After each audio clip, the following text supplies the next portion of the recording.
안녕하세요. 알쓸투전입니다. 주변에서 주식으로 연 5% 정도만 벌어도 행복하겠다는 말을 들어보신 적이 있으신가요? 하루에도 변동폭이 5% 이상씩 움직이는 종목들이 허다한데 겨우 5% 벌겠다고 주식을 한다 하면 뭔가 이상한 사람 같죠? 하지만 실제로 주식 투자를 한다고 해서 모든 사람들에게 투자의 목적이 같진 않습니다. 어떤 사람은 예시처럼 연 5% 수익률을 내는 것을 목표로 잡는 반면 어떤 사람들은 연 50% 이상을 목표로 잡곤 하죠. 물론 수익률은 다다익선 많이 벌수록 좋긴 하지만 실제로 모든 사람들에게 목표 수익률이 다 다릅니다. 다만 주린이분들이시라면 자신이 목표해야 하는 수익률이 몇 %인지 아직 정해지지 않은 분들도 계실 수 있고 목표 수익률을 달성하지 못할 방법으로 투자를 하고 계시는 분들도 있을 겁니다. 이번 영상에서는 자신의 상황에 따른 목표 수익률을 책정하는 방법에 대한 이야기 그리고 목표 수익률을 달성할 수 있는 종목 선정 방법까지 같이 한번 알아보도록 하죠. 영상 시작하기 전에 구독과 좋아요는 사랑입니다. 투자는 제 개인적으로 두 가지 목적으로 전부 분류할 수 있다고 생각합니다. 물론 영상들에서 종목들에 대하여 이야기를 하며 살짝씩 흘리긴 했는데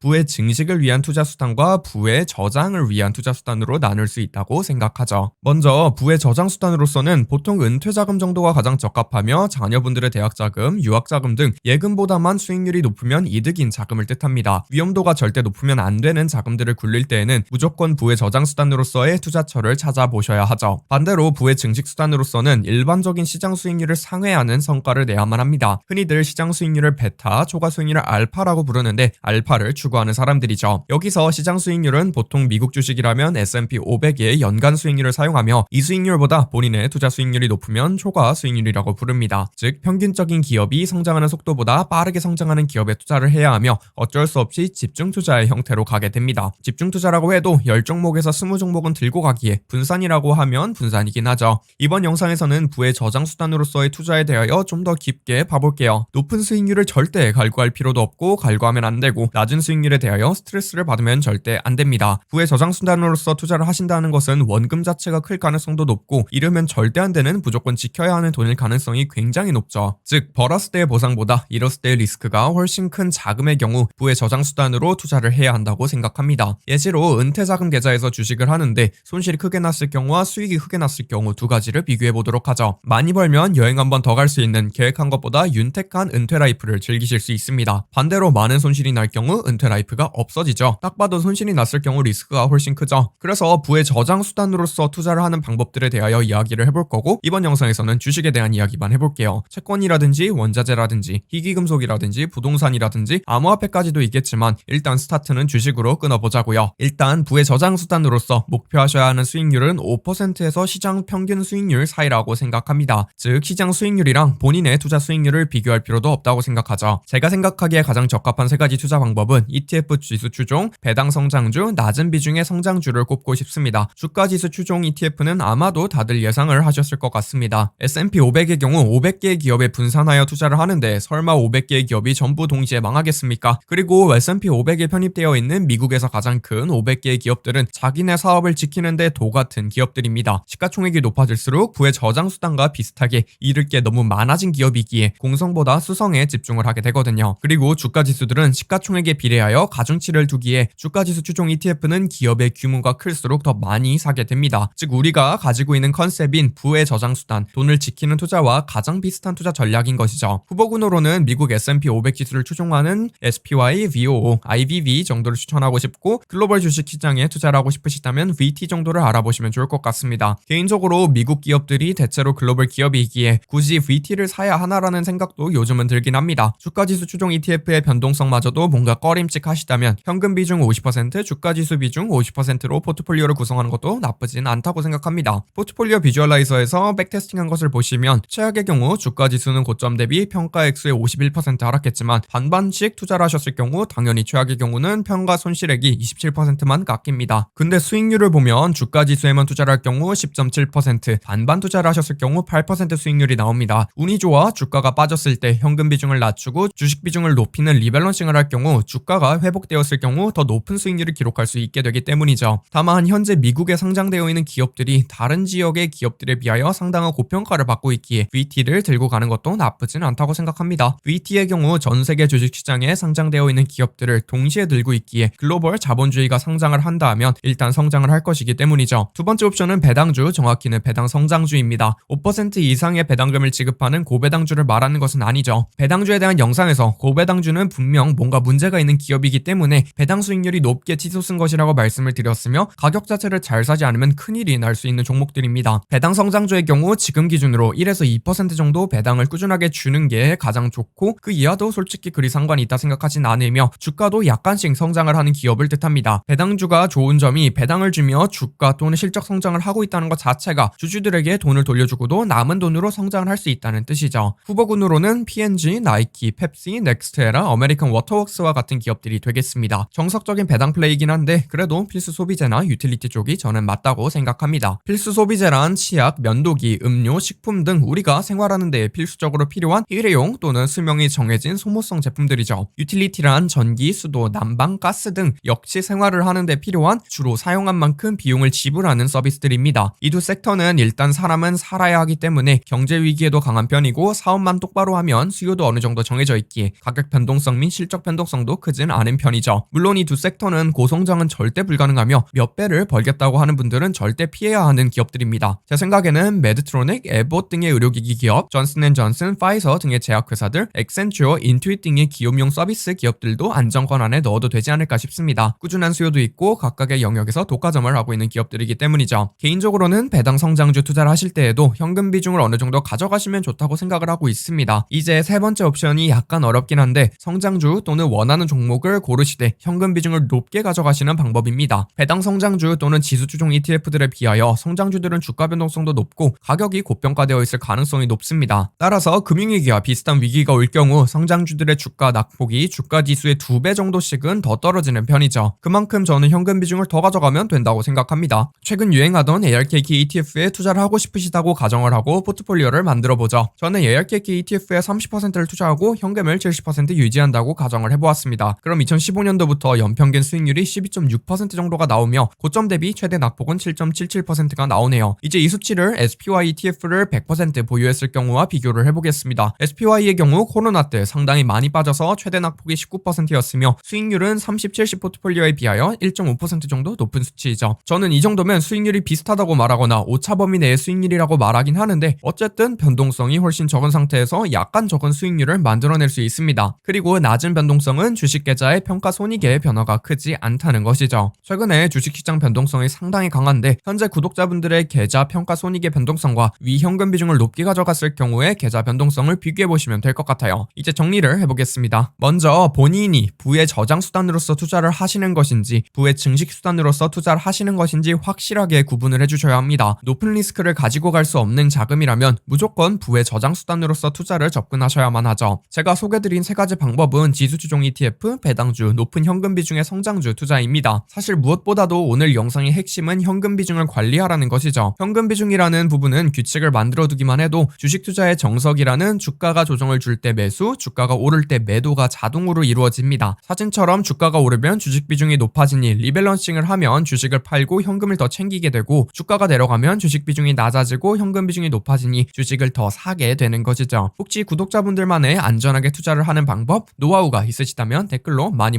적어주세요. 오늘도 긴 영상 시청해주셔서 감사하고 가시는 길에 좋아요 아직 안 눌러주신 분들은 한 번씩 눌러주시고 행복한 하루 보내시길 바라겠습니다.